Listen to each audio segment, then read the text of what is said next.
I'm Suzy Shaw, mom of two, now adult boys, and author of the book Mother of Boys Survival Guide. This podcast shares practical insights, expert advice, and real conversations to help moms raise confident, capable boys. You can find more episodes and resources at mothersofboys.life. Now, let's get into today's conversation. Helping your son choose the right path after high school, college, trades, and careers. As moms, we all want our children to build happy, successful, and independent lives. But once high school begins winding down, the pressure can feel overwhelming. Should they pursue a 4-year college, community college, a trade, the military, entrepreneurship, or jump straight into the workforce? How do we guide our children without making the decision for them? And how can we help them find a path that fits who they are, not who we think they should be? Today's guest is Shellee Howard, founder of College Ready and a former academic advisor who has spent years helping families navigate college admissions, scholarships, financial aid, and career planning. She's also the mom of 4 children who each followed very different paths into adulthood, giving her a unique perspective on helping parents recognize that success isn't one size fits all. Welcome, Shellee. I'm really looking forward to helping parents navigate this exciting and sometimes stressful stage of raising independent young adults. Thank you so much for having me, Suzy. I really want to give your listeners the opportunity to hear what colleges are looking for, but also just help clarify so it's not so overwhelming. So before we dive into the college planning, we'd love to hear a little bit more about you. And can you tell us about your background and what inspired you to, make this career change to help families navigate this period of life? Such a great question. So I was just filmed on Next Level CEO with Damon Johns, and he asked me the same question, and I kind of stumbled a little bit because I don't often think about my past as it pertains to my current future. So after that, I did some really good deep soul searching. And what I will say is, I'm 5 generations from Southern California. That makes me unique in itself. And Mm-hmm. my whole family still lives here. And I've been to 102 countries. And I am a big time traveler. And so I think those 2 things make me kind of unique. I am a mother of 4. I have 2 boys and 2 girls. And why that's important is all 4 have gotten into their dream school and graduated without debt, and I didn't pay a dime. So if any That's yes, inconceivable. Just saying. if any of that sounds like something that's interesting to listen to, I really encourage families. We're going to get into some great stuff today. So I'm excited to have this conversation, Suzy. Well, thank you. It's like your family came with the gold rush and and you're continuing to explore. Um, Mhm. so, you shared with me previously the story of your eldest son who attended Harvard pre-med. Congratulations. Thank you. Um, and that might have been the benchmark for your other children. So, you know, how do you navigate having, multiple children with different ideas of what they want to do um, after high school?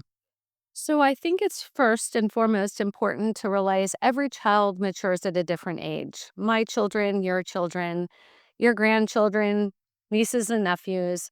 And so the big question is, when do we really start this process? Hmm. And it really started with my firstborn. He came home from middle school, so excited. He's like, Mom, I know exactly what I want to do after high school. And I was like, whoa, whoa, whoa. I was the first to go to college on both sides of our family, and I changed my major 5 times. So what you're telling me is you already know. And he's like, yeah, Mom, I know. I said, what happened at school today? He said, the high school counselor came to our class and said, we need to pick our classes. And so I told her I wanted to be a brain surgeon and I wanted to help people. And I wanted to go to one of those Ivy things. And I said, sounds wonderful. And he grabs his snack and he walks out and turns around and he goes, Mom, will you help me? And that was like that moment, right? When you're like, wait, he just called me out. Like, my responsibility. And so Giddy up. yeah, and so that's when it really hit home. I'm like, "Wait a minute, it's not his dream, now it's my responsibility to help Uh-huh. get him his dream." And so I really took it to heart. I did go back to school and I got my master's degree, and then I went back to school and I became a certified independent college consultant. And I started touring 25 colleges a semester because Mm. I did not want to let him down. And I didn't want to pay full price. So Mhm. I had two really, really big goals. One, there's no doctors in our family, so I had nobody I could even ask, how do you do this? Right. And two, Harvard was $63,000 a year at that time, and I had three other kids. Uh-huh. So I was wearing a pretty heavy weight on my shoulders. And I will tell you that young man, my firstborn, did exactly what I recommended. He never complained. He never asked why. He just did. And remember, I have three other kids, so I know that is not a common. I know that it was different. And so what he did is we really built his custom strategy.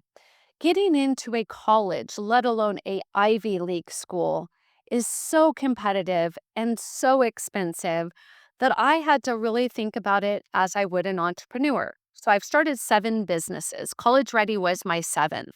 That was 18 years ago. So in 18 years, I've helped thousands of students navigate this process. But he was my first one, and I wasn't as sure as I am now what colleges really were looking for, but I had a pretty good idea because college is a business. What Right. do? I start businesses. So I built him a marketing platform where he would stand out genuinely and help colleges understand the benefit of them bringing him onto their campus. Can you what do you mean by marketing platform? So think about it this way. As college is a business, why would they want your child at their school, Mhm. right? Colleges are not looking for students to come, sit in a classroom, get educated, and leave. That is not going to help their future business.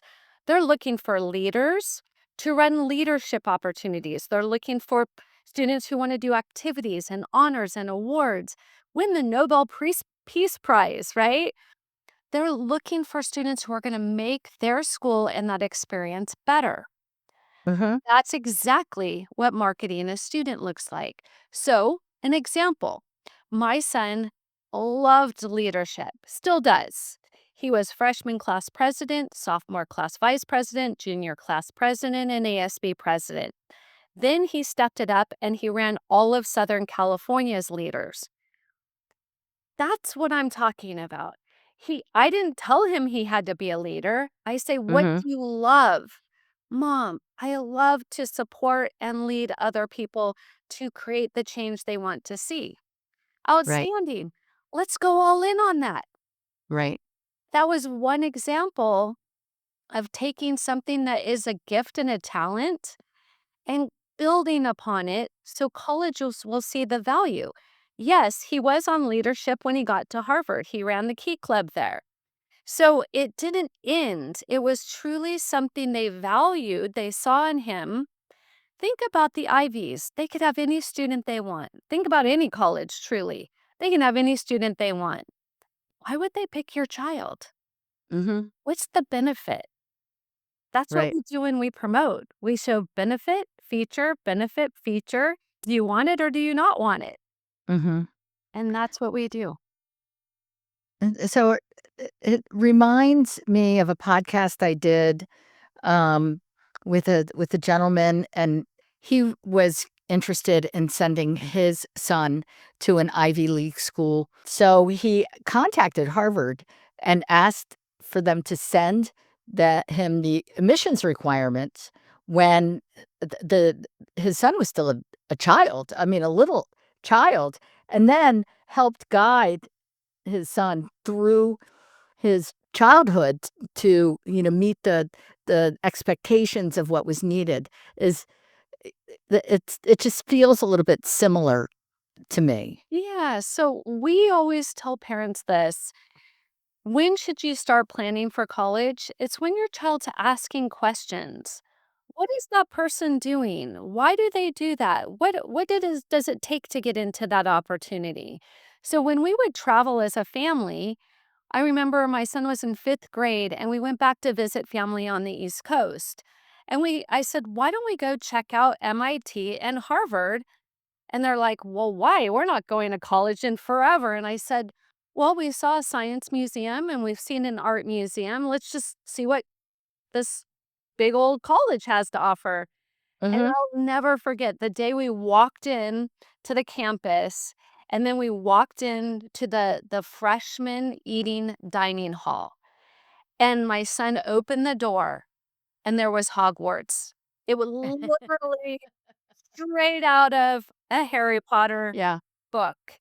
It just happens to be my son was a huge Harry Potter fan, and all of a sudden, he's like, "How do I get here? When do I get to mhm, go? What does it take?" And he was da da da da.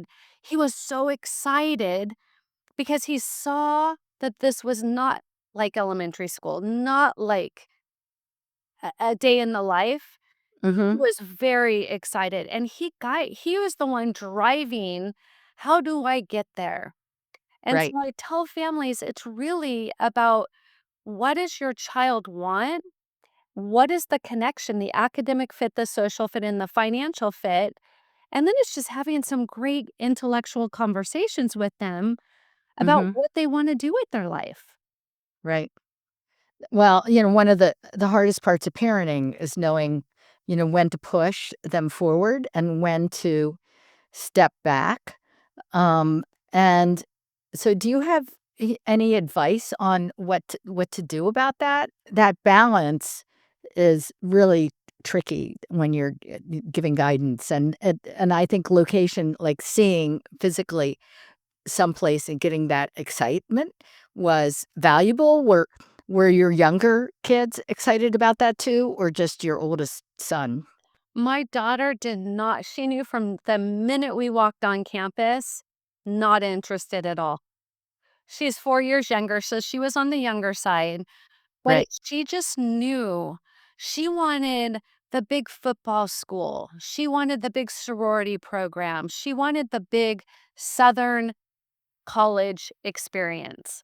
Mhm. That's okay, 2 totally Yeah. different people. So, what I like to tell parents is this: by middle school, they have established their core values, those things that are really intrinsic to them. And so to answer your question, Susie, is how do we do this balance of parenting Mhm. and pushing? And as soon as the why becomes the students, you don't have to do any of that. You're only pushing because they haven't figured out their why. Why do they want to go to college? Why that college? Why that major? Why that career? Why do I need to do it in this timing? Do you remember when they were 3 years old, Susie, and everything was a why? And you're like, oh my Yeah. gosh, no more why. Yeah. As a mom of a high schooler, I would always lean in, tell me more. Why? Mhm. Why is that important to you? Tell Right. me That more. culture of curiosity, you know? Yeah.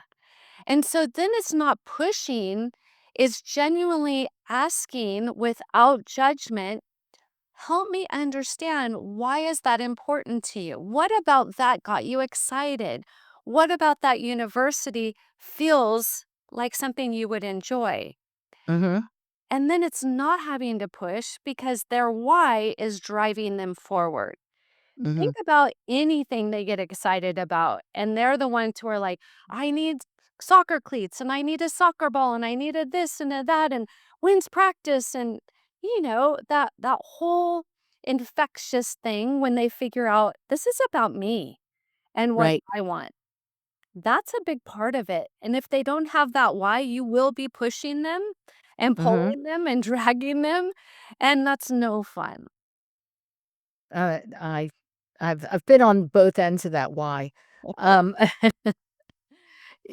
so, there are so many more options today for what somebody can do after high school, whether it's 4 years or community college or trade school apprenticeships, military service, just going out there and doing it, entrepreneurship. So, I feel like the definition of success has broadened significantly in my lifetime. Um, so how is the definition, do you think, changed, and what do you think parents should be talking about that they might not have considered when a generation ago when they were going through school? There's a whole podcast just in that question, but I'm going to give you just the bullet points. So, Okay. the generation prior, or the families of this generation, the parents, we typed our application on a typewriter and we used whiteout. We then put it in an envelope, licked a stamp, put it on the envelope, and we just hope it got there, right? Right. You just, wow, it's on its way.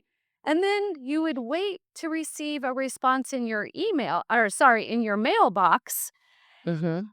That's a big difference. But yet, parents are treating it as if it's the same.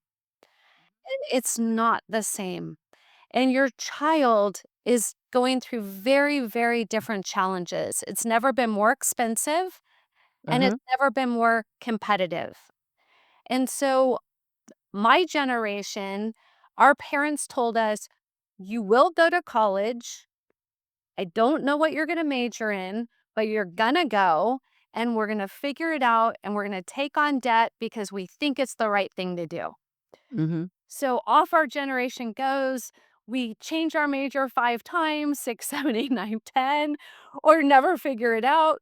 We graduate, we look for a job, and we're like, well, there's no job for psychology. Well, nobody told me I had to go on and get a master's or a PhD. I don't even want to go to school. There was Mhm. this big gap between what we thought we wanted and what really happened.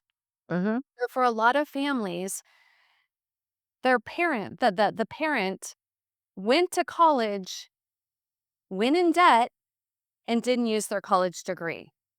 Now that they're Mhm. their parents and they're going, I don't want that for my child. I don't want them Mhm. to go to school and just kind of mess around and see what happens. I don't want them to take on debt. I don't even Well, the debt is much greater today for, than it was, 20 years ago too. for sure. 110%. And so, why is that important? It's a mindset shift because it is nothing like it was when this generation's parents went through the process. Mhm. So, that is the biggest shift we have to help because these students are dealing with different struggles than we were. Back in the day, you would pass a note in class and hope the teacher didn't see you pass it. Now, people are videotaping them 24 hours a day. They're watching videos. It's a constant in your face, everybody's perfect life. So they're already feeling, am I worthy? What in the world am I good at because somebody's better than me at everything? That's a real struggle for this generation. So, what I do to combat it is I help them figure out who they are. And it's called See Our Future Now. We start with helping them get clarity about their financial literacy because without that piece, the whole rest of it's in trouble, right? So, as soon as we can help them understand how much it's going to cost to live without their parents' means, now they have a better idea of, do I need to go to New York University for $100,000 a year to be a botanist? Probably not. These are the things that nobody's talking to our children about. The high school that your child's at, there's no financial literacy. The high school counselors have no clue how much you can or can't afford. And now your child is making these big adult decisions with no concept of what $400,000 in debt is going to do to their future. So we clear all of that out from the very beginning. We help them to focus, what are your core values? What are those gifts and talents that you come with? Those things that are easy for you. What do you advocate for? What are the things that aren't right in this world, and what do you want to do about it? Now we're helping them get to know themselves. When they get to know themselves, how easy for picking a career, picking a major, and really focusing in on a return on investment of that education. Right. It's a totally different strategy, a different way of looking at it. And it sounds to me like create a path Mhm. in high school and maybe even early in high school, like freshman year, middle school, high school, right? Is to help develop that path and then be realistic about the financial ability of the family and the individual that's going after whatever that higher education next path is going to be. Mhm. One of the things for our family and was that this was an opportunity to help your children learn how to make a decision. Mm. And I feel as though what you do after high school, the decision making part of that is one of the first steps to independence Yeah. and, how to make a big decision. So what tips do you have for parents to help them understand how to coach their child through decision making? Oh, this is so genius. I love this one. Community service all day long. Yeah. Why? Because you're doing something for somebody else. And if you weren't there, it wouldn't be done, right? So you're Mhm. already benefiting somebody. And you find out, do I like people or do I not? Do I like animals? Do I like, you know, the environment? What is your passion and what do you want to see changed in the world? And you know what? And then allow them to fail. I know I said it out loud. That is a crazy thing for this generation. They do not want to fail. Oh, but I agree with you. Failing is one of the best ways they learn how to not do it again, and we let them do it when they were toddlers, Yeah. you know? We Yeah. gotta let them do it n now as young adults. And so, why is that important? When they're serving another person, they may make a mistake. But Right. you think that person that they're helping is going to say, I can't believe you, blah, blah, blah. No, they're going to be like, it's okay. I knew your heart was in the right place. So, it's a safe place to try things and maybe fail. And Mhm. then the other thing I want to let families know is if they don't learn to fail and pick themselves up at home, do you really want their first failure to be in college or in their first career and they Right. don't know how to do it on their own? Ooh, that just gave me chills. That's the reality of we're setting our kids up for if we're not letting, not big failures, not like getting run over by a bus or something, but Mhm. little things like having them make an appointment to the dentist. If they don't put it on their calendar, there's going to be a little failure there. Right. And that is what's going to teach them how to be resilient. So when they get their first B at college, they are not going to come home and live on your couch and just be depressed. That they're going to be okay and be like, you know what, I got to work a little harder. I need to stay a little bit up late or whatever that is. I really believe that was the biggest thing that I set my son up when he went to Harvard was I allowed him to have some small failures. And they Mhm. were real when he got to college and he had to fight for every A. Mhm. Now I know there's a big cost advantage to a community college, what are the real differences financially in paths? So important. So the first one I'll start with is the most popular one right now, Susie, and that's an influencer. I have students who get on a call with me and I ask them, so what do you want to do? And they say, I want to be an influencer. I have this many followers. Outstanding. How much money have you made? Well, I haven't made any money, but I have a lot of likes and a lot of follows. Mhm. And I go, that does not pay the bills. I need a business plan. They say, well, I don't know how to make a business plan. Oh, that's what you learn in college. Okay, let's keep going. We have the entrepreneurs of the world. They're like, Mhm. I just want to do it now. I want to just start. Let them do it now. I started my first job when I was 12. Mm-hmm. I knew I wanted to be an entrepreneur. Let them do it. Start that job. Let them go all in, and they'll see there's a lot more to do than just doing the thing. There's the finance, the marketing, there's the whole business side of it. Then we get into trade schools. This is a very popular thing right now, and I think it's because there's going to be a big gap, right? So I have students who say, I want to be an electrician. That's outstanding. Or I want to be a plumber. Amazing. Love it. And I say, so when you are 50, do you still want to get underneath a basement? Oh, well, probably not. I mean, I watched my parents and they probably couldn't go under a basement. So what do you want to do at that point? Oh, well, I haven't thought that far out. I just thought it would be a quick way for me to make money and not have to go to college. Okay, it's one route. I never tell them good, bad, or indifferent. I just want them to Mm-hmm. know these choices are important. As long as they have a plan, they're golden. Then there's the gap year. A student says, I need some time. I need some time. I want to take a gap year. I said, outstanding. What are you going to do during your gap year? I don't know, the same thing I do now. Go to the beach, hang out. Oh, no, no, no. That's not a gap year. That's called vacation. And so if you take a That's a good way to get kicked out of your parents' house. and so if you have a vacation for a year, I would like to be your parents' child because I too would like a vacation for a year. And then I tell the parents, stop buying groceries, stop making dinner. The vacation will end very quickly. That is all tongue in cheek. And I know these conversations are real. But then we get into what am I going to do in my future? And it comes down to the student. If a student is very much in academia and they want to be a doctor, a lawyer, a CPA, an engineer, they've got to go to college. There's just no other path for them to get to that career.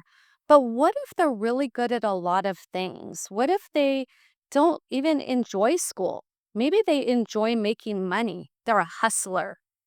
That's amazing. I was brought up by two of them, both amazing entrepreneurs who are self-made millionaires to their own. That is brilliant for them. In today's world, that is a very hard thing to do. Mm-hmm. Back in the day, it was a little easier, but it's still a really hard thing to do. So now you talk to the child about financial literacy. How often do they want to buy a new car? Once a year or once every 20 years? And all Yeah. of a sudden, this all comes together very quickly. They want the life that you've given them, but they have no idea what it costs. Mm-hmm. Now you step into helping them understand how much electricity is and gas, and not in a bad way, but in a wonderful, empowering way of we want you to know this because we want you to be successful.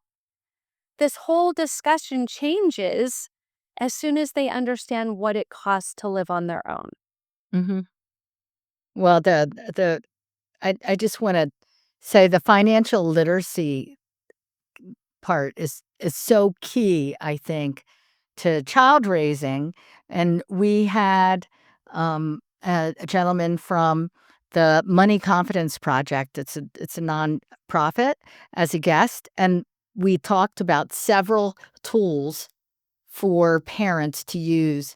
One was Groove, which is a little app. It teaches financial literacy and helps somebody manage goals like saving money for college, right? Whatever those goals are. There's videos, there's an entrepreneur game, an online game. I mean, we're all really cool stuff, free.